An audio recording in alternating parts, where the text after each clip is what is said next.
I had always thought of The Darkness as a one-hit wonder because I only knew them from their big hit in the early 2000s, I Believe in a Thing Called Love. Back then, I used to watch a lot of music videos, either on MTV or VH1, I don't remember which. However, I was more interested in the heavier bands like Linkin Park or System of a Down. Still, I remember the song by The Darkness being played often, along with many other bands I often confused with them.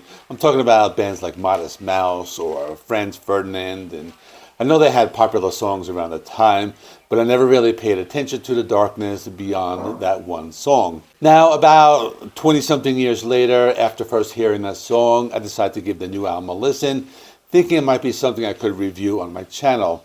The album is called Dreams on Toast, and my first impression is that the cover is pretty bad. I know these guys probably have a sense of humor and maybe it means something, but to me it looks very cheesy. But with that said, I get that The Darkness is a quirky band and they're trying to convey an idea, so I won't complain too much about the cover. When I started listening to the album, I immediately noticed how short it was. It's only about 30 minutes long, with some fairly short songs. On Fridays, when new albums are released, I usually make a list of potential reviews and I play them in the background while I'm doing my other things. As I listened to Dreams on Toast, I heard a lot of classic rock influences, everything from AC/DC to Queen, the Beatles, even some country elements. The falsetto vocals, which I remembered from their early hit, were still present.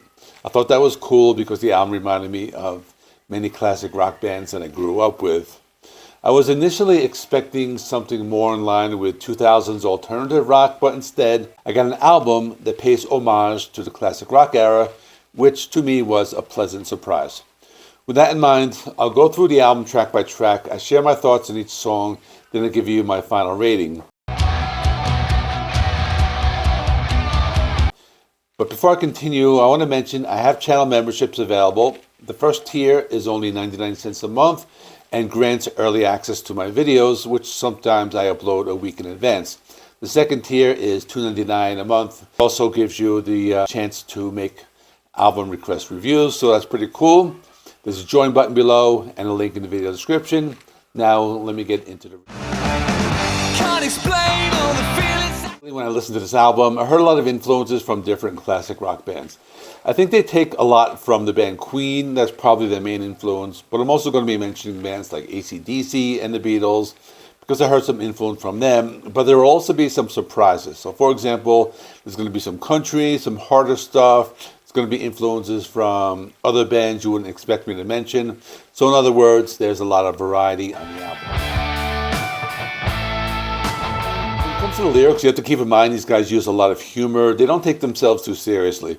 There's going to be a lot of self-deprecating humor in the songs. There's going to be situations where rock bands sing about this type of thing. They also talk a lot about the rock and roll lifestyle and the music industry. And there are a few songs about love and relationships. And they also have a few songs that use a lot of innuendo and interesting wordplay. So I thought that was pretty cool. The album opens with Rock and Roll Party Cowboy, which initially sounded like an AC/DC song, but quickly reminded me more of 80s hard rock. The lyrics seem to describe the glam metal scene of the 80s. I read a comment saying that the song might be about Bret Michaels as they talk about wearing a bandana and a cowboy hat, but either way, it's a fun song. The hard rock sound works very well, the falsetto vocals aren't overused, and it just is enjoyable. Next is I Hate Myself. It's an upbeat track. It reminded me of Cheap Trick with some country and Queen influences. It's another song paying homage to classic rock. The lyrics are very tongue-in-cheek with a self-deprecating sense of humor. Overall, very energetic and fun. Following that is Hot on My Tail, which sounds like Queen doing a country-style song. The lyrics are particularly funny. It seems to be about someone holding in a fart, then finally letting it out and feeling embarrassed. That's what I gathered from it. Anyway, it's a fun song, and reading the lyrics made it better because The Darkness clearly doesn't take themselves too seriously. The next song, Mortal Dread, starts with a guitar riff that sounds a lot like AC/DC's Shoot to Thrill. However, as the song progresses, it develops its own identity. By the end, it even takes on a progressive rock feel. Lyrically, it seems to be about waking up after a wild night out. It's a fun listen. And then there is Don't Need Sunshine, the album's first ballad. This comes in at the right moment, placed in the middle of the track list. It sounds like a softer, radio-friendly Queen type of song. Other than that, there's not much to say. It's well placed, and it's a nice ballad. Next up is The Longest Kiss. This sounds like a mix of the Beatles and Queen. I especially noticed the Queen influence in the guitar playing. It reminded me a lot of Brian May. Lyrically, it's straightforward. The song is simply about the longest kiss he's ever had, and it was just another enjoyable track. The Battle for Gadgetland is probably the weirdest song in the album. It's definitely the heaviest with a punk rock energy. It reminded me of early post-punk, like Devo, their early sound, but also has some bizarre moments. There's a spoken word section with dialogue, and that makes the song even stranger. It stood out, but I still liked it. Then we have Cold Hearted Woman, a country song meant to be taken humorously. I recommend paying close attention to the lyrics because they play with these innuendos. You think he's going to say something dirty, but then he twists the phrase around at the last moment and he says something kind of funny. Otherwise, it's a lighthearted acoustic country track. The penultimate song, Walking Through Fire, is another strong rocker. I noticed a lot of Freddie Mercury's influence in the vocals. Lyrically, it seems to be about staying relevant in the music industry, but that was just my interpretation. Either way, it's a fun, high-energy track. The album closes with Weekend in Rome, a strange song that starts with a spoken word section before transitioning into the soft rock piece. Towards the end, the spoken word part returns, leading to this 80s fantasy movie type of melody. The movie Neverending Story came to mind on that song, but it's an odd closer, but it's not a bad one. I think I liked the album more than I expected. I went into it with no idea what to expect. I had never really listened to The Darkness before.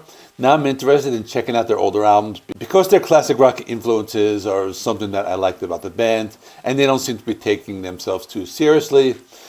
Initially, I found those falsetto vocals a bit annoying, but after listening to this album, I got used to them.